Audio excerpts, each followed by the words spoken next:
Thank you very much please. और जो लोग आंध्र प्रदेश, चेन्नई, महाराष्ट्र से सभी लोग आए हुए आपका स्वागत है।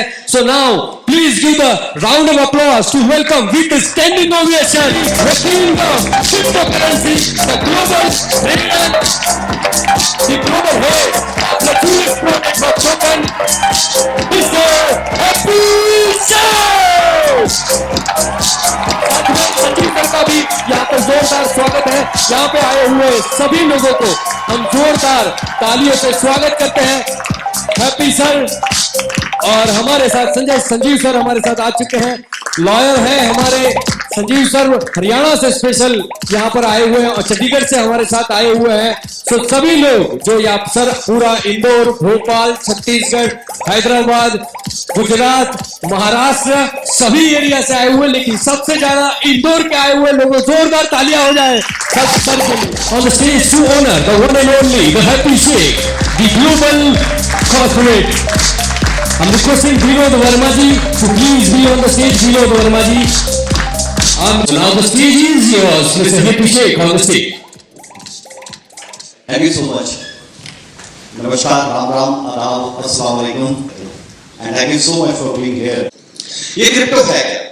क्रिप्टो करेंसी है। Understand dear friends, what is decentralized cryptocurrency? So अब जो हमारा टॉपिक है, इसका पूरा नाम है डिसेंट्रलाइज्ड क्रिप्टो करेंसी, लेकिन उस प्रोजेक्ट को अंडरस्टैंड करने से पहले इसके रूमर के बारे में सुनिए। मार्केट के अंदर there is a lots of rumours ये कि इसको बैन कर दिया गया है गवर्नमेंट के द्वारा, अभी भी इलीगल है, बहुत लोगों का पैसा मर गया, स्कैम है, झूठ है, धोखा है, फ्रॉड है, ऐसी बहुत सी बातें आपको सुनने को मिलेगी। लेकिन वनिता में प्रोडक्ट अच्छा क्यों ना, उसको आगे बढ़ने में क्या रोकता है? रूमर, यस और नो? लेकिन वो रूमर कुछ समय के लिए ही है। जब रूमर की रियलिटी पता चलेगी तो क्या वो प्रोडक्ट ग्रो करेगा कि नहीं करेगा? 2012-13 से इंडिया के अंदर क्रिप्टो करेंसी ने ग्रो करना शुरू किया, और जब ग्रो करना शुरू किया तो ग्रो करते करते करते 16-17 के अंदर एक बहुत बड़ा बिजनेस लगा हमने। लेकिन आप जैसे पेटीएम भी होता है 100 के आगे लिखा था रुपीज, तो हमारे लिए वो 100 रुपीज होता है। अगर वहां पर डिजिट्स के आगे लिखा होगा यूएसडी, तो हमारे लिए वो डॉलर होगा। अगर वहां पर लिखा होगा कोई क्रिप्टो करेंसी, तो हमारे लिए वो क्रिप्टो करेंसी होगा। तो डियर फ्रेंड्स, हुआ ये कि जब लोगों को पता चला असली क्रिप्टो करेंसी में और डुप्लीकेट क्रिप्टो करेंसी में, तो जब एनालाइज किया गया कि असली और डुप्लीकेट में पैसा कितना इन्वेस्ट हुआ है, तो पता ये चला कि असली में सिर्फ 20% इन्वेस्टमेंट है, 80% इन्वेस्टमेंट किसमें है? उसके मैकेनिज्म की एनोनिमिटी है, एनोनिमस है, ट्रांजैक्शन ट्रैक नहीं हो सकती, बहुत सी ऐसी चीजें निकल के आई। गवर्नमेंट की भी आंखें खुली, 110 कंट्री ने इसको इलीगल घोषित कर दिया। 110 कंट्रीज ने बोला ये इलीगल है, यहां तक का मैटर पहुंच गया आके। सो फाइनली हमारे देश में उस वक्त श्री अरुण जेटली जी, अब he was the finance minister at that time, वो फाइनेंस मिनिस्टर थे, उन्होंने पूरा स्टडी किया। और जब तक ये स्कैम ज्यादा बढ़ रहे थे, लोगों के साथ धोखे हो रहे थे, इंडिया में नहीं पूरे वर्ल्ड में, फरवरी 2018 में क्रिप्टो करेंसी को फिलहाल इंडिया ने भी बैन कर दिया। कि इसके मैकेनिज्म को अंडरस्टैंड करते हैं, पहले मैकेनिज्म क्या है। लोग कहते थे टेररिस्ट फंडिंग को बढ़ावा मिल जाएगा, लोग कहते थे ट्रैकेबल नहीं है, लोग कहते थे एनोनिमिटी है, ऐसी बहुत सी चीजें इसके साथ जुड़ गई आके। तो जब ये चीजें जो लोगों के साथ धोखा हो गया, स्कैम है, फ्रॉड है, ऐसी बहुत सी बातें चलने लगी इसके ऊपर, तो फरवरी 2018 में इसको बैन कर दिया गया। और श्री अरुण जेटली जी उसको अगुवाई कर रहे थे। एंड फाइनली फरवरी 2018 के अंदर एक पिटीशन दायर की गई, that is the internet mobile association of India के द्वारा, और versus reserve bank of India, और पिटीशन दायर की गई सुप्रीम कोर्ट के अंदर। सुप्रीम कोर्ट के ऊपर फिर सुप्रीम कोर्ट ने हिदायत दी इसके ऊपर स्टडी करने के लिए, जिसके अंदर गवर्नमेंट के पर्संस, साइबर सेल के पर्संस, सीनियर जजेस तक इसके अंदर इन्वॉल्व हुए, गवर्नमेंट इन्वॉल्व हुई, टेक्नोलॉजी के पर्सन इन्वॉल्व हुए, एक बेंच बनाया गया, लगातार 2 साल तक स्टडी की। एंड फाइनली जब स्टडी पूरी कंप्लीट हुई 2 साल, तो जितने भी रूमर थे वो सारे अपोजिट निकलते गए। लोग कहते थे एनोनिमिटी है, वो भी अपोजिट निकला। लोग कहते थे टेररिस्ट फंडिंग को बढ़ावा मिलेगा, वो भी अपोजिट मिला। सारी चीजें किसने वेरीफाई की? सुप्रीम कोर्ट के जजेस ने की। एंड फाइनली उस बेंच ने एक स्टेटमेंट निकाला 4 मार्च 2020 को। कब सर? 4 मार्च 2020 को एक स्टेटमेंट निकाला, 188 पेजेस का एक जजमेंट दिया किसने? सुप्रीम कोर्ट के सीनियर लॉयर्स ने, यानी कि सुप्रीम कोर्ट ने जजमेंट जजमेंट किसी को चाहिए ले सकता है, after meeting we have judgement itself. मैंने कहा था हर चीज का एविडेंस प्रूफ अपने पास है, जो कि किसी भी गवर्नमेंट के द्वारा है। सुप्रीम कोर्ट ने जजमेंट दिया और 4 मार्च 2020 को जब उन्होंने सारी चीजों पर स्टडी किया, लगातार 2 साल स्टडी की, और उन्होंने पाया कि जितने भी रूमर इसको लेके थे वो कुछ भी नहीं था, सिर्फ इसके अगेंस्ट जो डुप्लीकेट टेक्नोलॉजी प्रमोट कर दी गई उसकी वजह से जो पैदा हुआ रूमर वही इसके सामने आ रहा था। और 4 मार्च 2020 को इंडिया में भी लगे बैन को हटा दिया गया। आज 110 कंट्री के अंदर क्रिप्टो करेंसी लीगल एक डिजिटल एसेट है, इंडिया में भी आज लीगल है। आज अदरवाइज 2018 से 20 तक मैं इस तरह से बात नहीं कर सकता था और अकेले कमरे में भी बैठ के बात नहीं कर सकते थे, ये इलीगल था। तो पहली चीज तो लोगों को समझ में आई कि गवर्नमेंट ने लीगल कर दिया। अभी फिर से न्यूज़ लग गई आने। क्या न्यूज़ लग गई आने? आपने भी सुनी होगी या पढ़ी होगी कि क्रिप्टो करेंसी को फिर से बैन करने जा रही है इंडिया, है ना? अभी ऐसी न्यूज़ आ गई मार्केट के अंदर कि क्रिप्टो करेंसी को इंडिया बैन कर दिया। और जो है हमारा बिल आया, एंड द बिल इज जो बिल आया that is digital currency bill 2021। अब इस बिल के वजह से लोगों ने न्यूज़ मार्केट में सर्कुलेट कर दी कि क्रिप्टो करेंसी को बैन किया जा रहा है। जरा पढ़ते हैं इस बिल में लिखा क्या है।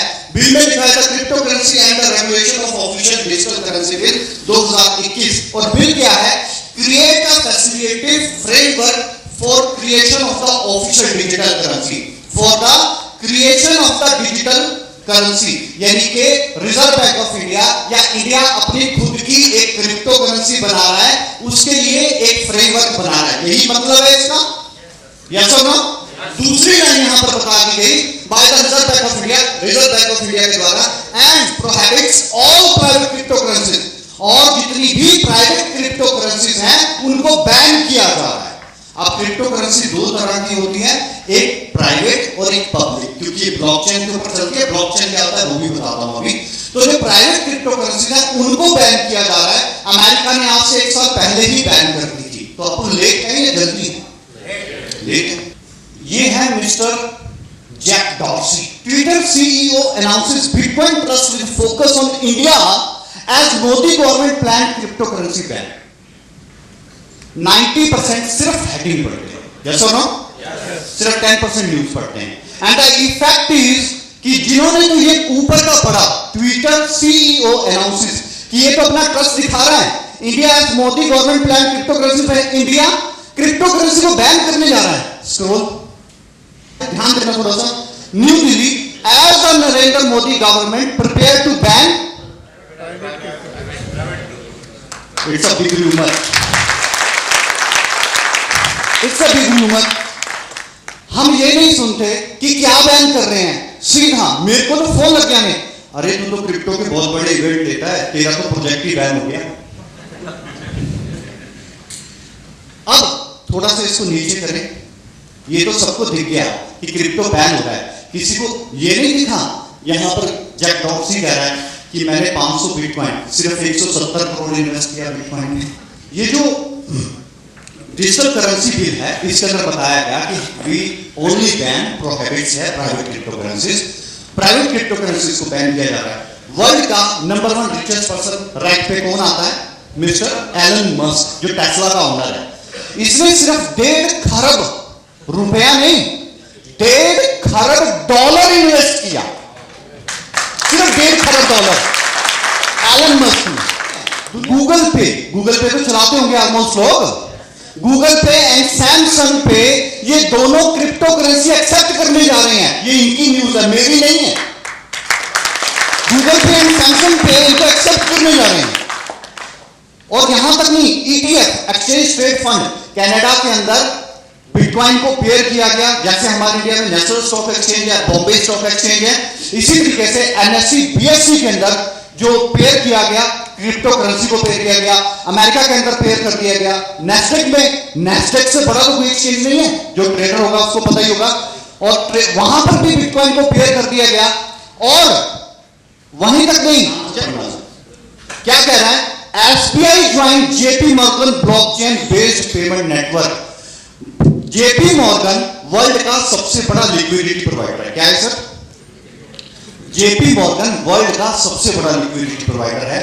जैसे स्विस कोट है, स्विस का एक प्रोडक्ट है दैट इज स्विस कोट, वो एक लिक्विडिटी प्रोवाइडर है। अगर आज लिक्विडिटी प्रोवाइडर का मतलब क्या होता है? वर्ल्ड के ऐसे जाइंट बैंक, अगर नेशनलाइज्ड बैंक्स को भी फंडिंग की जरूरत पड़े तो वो एलपी बैंक उनको फंडिंग देते हैं। जेपी मॉर्गन ही वर्ल्ड का सबसे पहला बैंक बना था जिसने अप्रैल में अनाउंस किया। देखो जेपी मॉर्गन की एक बात बताता हूं।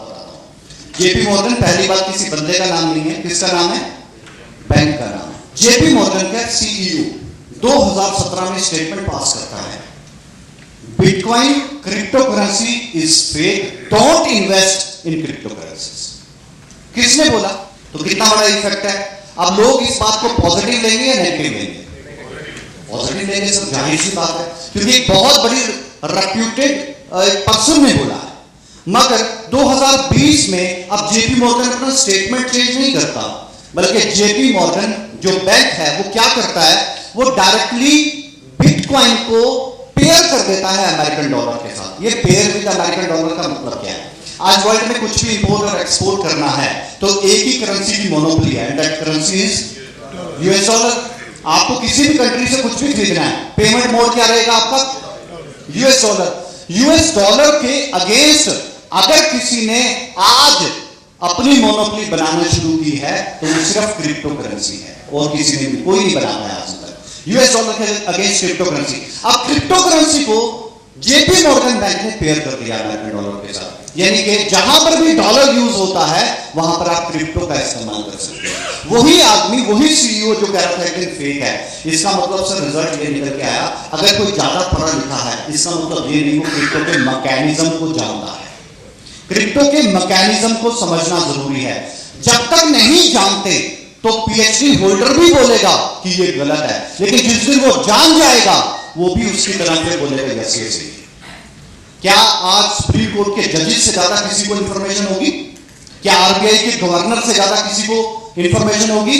क्या एसबीआई के चीफ मिस्टर रजनीश जो इंटरनेशनल मॉनेटरी फंड की सेमिनार के अंदर बोल के आया कि we are plan of digital currency taxes के अंदर अमेरिका के अंदर, क्या उनसे ज्यादा हमें इंफॉर्मेशन होगी? जो स्टेट गवर्नमेंट, जो आज के समय के अंदर जो हमारी गवर्नमेंट जो क्रिप्टो करेंसी के ऊपर रेगुलेशन लेके आ रही है, क्या उनसे ज्यादा इंफॉर्मेशन होगी हमें? और अगर वो सब आज क्रिप्टो को एक्सेप्ट कर रहे हैं तो दैट मींस हमें समझना चाहिए ये क्या है। यस और नो? तो हमें समझना चाहिए ये क्या चीज है। So dear friends, there are lots of rumours. आज इकोनॉमिक टाइम की न्यूज है, SBI join JP Morgan network, यानी कि वो जेपी मॉर्गन जो एक दिन क्रिप्टो को लेकर नेगेटिव था, आज उसके साथ एसबीआई ने अपना कोलैबोरेशन कर लिया। तो ये सही है, ये गलत?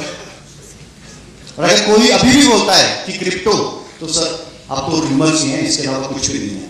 क्योंकि अब अगर किसी को अमेरिका जाना है, किसी को दुबई जाना है, तो वो कहीं ना कहीं से करेंसी चेंज करेगा, आईएनआर को वहां की करेंसी में कन्वर्ट करेगा। दुबई जाना है तो दिराम लेगा। जब भी हम किसी करेंसी को एक्सचेंज करते हैं तो हमें एक्सचेंजर की जरूरत पड़ती है। किसकी पड़ती है सर? एक्सचेंजर की। और इंडिया के अंदर एक्सचेंजर है वेस्टर्न मनी, यस और नो? वेस्टर्न मनी और वेस्टर्न यूनियन ट्रांसफर है, बहुत मर्चेंट है, या बैंक्स का भी सहारा ले लेते हैं, पोस्ट ऑफिस का भी सहारा लेते हैं। सम टाइम हम आईएनआर को कन्वर्ट करने के लिए, किसमें? जो भी इस कंट्री की करेंसी है, जहां पर भी हमें जाना है। आज क्रिप्टो करेंसी की भी आज इंडिया के अंदर लीगल एक्सचेंजर हैं, and that exchanger name is ZebPay, BuyUcoin, WazirX and Paxful. Paxful one of the simple exchanger. अगर कोई भीम एप्लीकेशन या फोन पे एप्लीकेशन चलाता है या इवन पेटीएम चलाता है, वो भी क्रिप्टो करेंसी बाय कर सकता है और सेल कर सकता है। ये इतना ज्यादा सिंपल है, समझ में आ रही है इस बात? ये इतना सिंपल है कि जो भी पेटीएम इस्तेमाल करता है वो भी क्रिप्टो करेंसी का इस्तेमाल कर सकता है। इसका इस्तेमाल क्यों जरूरी है, करना है नहीं है, वो बात की बात है, वो भी करेंगे, लेकिन अभी सिर्फ मैं रूमर्स के ऊपर बात कर रहा हूं। इंडिया के अंदर 2017 से पहले जितने भी एक्सचेंजर थे वो बंद हो गए थे। दोबारा से जब 2020 में लॉ आया, उसके बाद दोबारा से परमिशन लेके इन्होंने अपना मार्केट के अंदर काम शुरू किया। यानी कि जिस तरीके से किसी भी करेंसी को एक्सचेंज करने के लिए एक्सचेंजर चाहिए होता है, उसी तरीके से इंडिया के अंदर भी ये भी एक्सचेंजर है, और इसके अलावा और भी हैं। मैंने टॉप जो है वो निकाल के आपके सामने रखे हैं। अब कोई कहता है कि क्रिप्टो का बैंक भी है। यस, ऑलरेडी हमारे इंडिया के अंदर क्रिप्टो का बैंक भी है। जयपुर के अंदर पहला बैंक ओपन हुआ है, दैट इज द यूनिकैश के नाम से। This one is the first bank जो क्रिप्टो करेंसी के ऊपर लोन दे रहा है। अगर किसी का बिटकॉइन है, इथेरियम है, so there is a exchanger in the market, there is a exchanges के साथ साथ bank in the market, there is a rules and regulation in the market। हाँ, इसके ऊपर अभी कोई डायरेक्ट टैक्स नहीं है। सो अभी जो गवर्नमेंट जो बिल बना रही है उसमें क्या बना रही है, डायरेक्ट टैक्स बना रही है।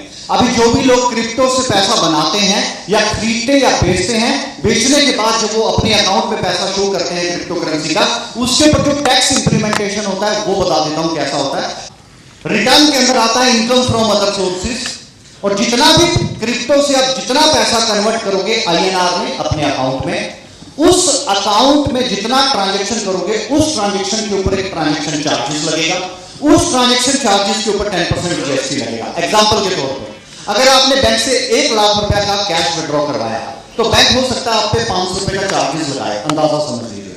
500 रुपीज का जो चार्जेस लगेगा उस पे 10% GST लगेगा, दैट इज 50 रुपीज। तो अभी क्रिप्टो की जितनी भी ट्रांजैक्शन, चाहे आप बैंक में कर रहे हैं, चाहे आप एक्सचेंजर के जरिए कर रहे हैं, उन सबके ऊपर जो चार्जेस लग रहा है वो ट्रांजैक्शन चार्जेस के ऊपर 10% GST लग रहा है। ये जो बिल बन रहा है क्रिप्टो करेंसी बिल, ये डायरेक्ट टैक्स के ऊपर बन रहा है। ऐसे ही कंट्रीज अपने अपने टैक्स को डिफाइन कर रही है, तो बड़ी जल्दी, आई डोंट नो एग्जैक्टली कितना टाइम लगेगा, लेकिन डायरेक्ट टैक्स का हमें भी इंतजार है, और ताकि हम भी उन गाइडेंस को फॉलो करो। फिलहाल के लिए ये टैक्सेशन का प्रोसीजर है। सो आई होप सो रूमर्स को लेकर थोड़ा बहुत क्लियर हुआ होगा। यस और नो? ये प्रेजेंटेशन आपके पास आ जाएगी और ये सारी चीजें ऑथेंटिकेटेड और ऑर्गेनिक हैं और सभी के सभी टेस्टेड ट्रायल हैं। अच्छे से चेक करके बता रहा हूं, क्योंकि आज से नहीं बता रहा हूं, काफी लंबे समय से बता रहा हूं, तो इसलिए कोई साइन ऑफ इंटरोगेशन ना लगे, इसलिए टेस्टेड एंड ट्रायल है। So dear friends, already crypto bank already in the market, crypto bank already market के अंदर है। Now come to the point, what is the meaning of decentralised crypto currency. अच्छा, rumours को हटाए मैंने कि हाँ इंडिया में लीगल भी हो गया है, इंडिया गवर्नमेंट खुद की करेंसी भी बनाने की तैयारी कर रही है, इंडियन गवर्नमेंट इसके ऊपर एक फ्रेमवर्क भी बना रही है, इसके 15 लीगल एक्सचेंजर भी हैं, इसके बैंक भी आ गए हैं। सो एक्चुअल में ये है क्या, एक्चुअल में ये है क्या, तो मैं उसके ऊपर से पर्दा हटा रहा हूं। So these words, thank you so much dear friends, last तक बने रहने के लिए बहुत बहुत शुक्रिया, थैंक यू सो मच।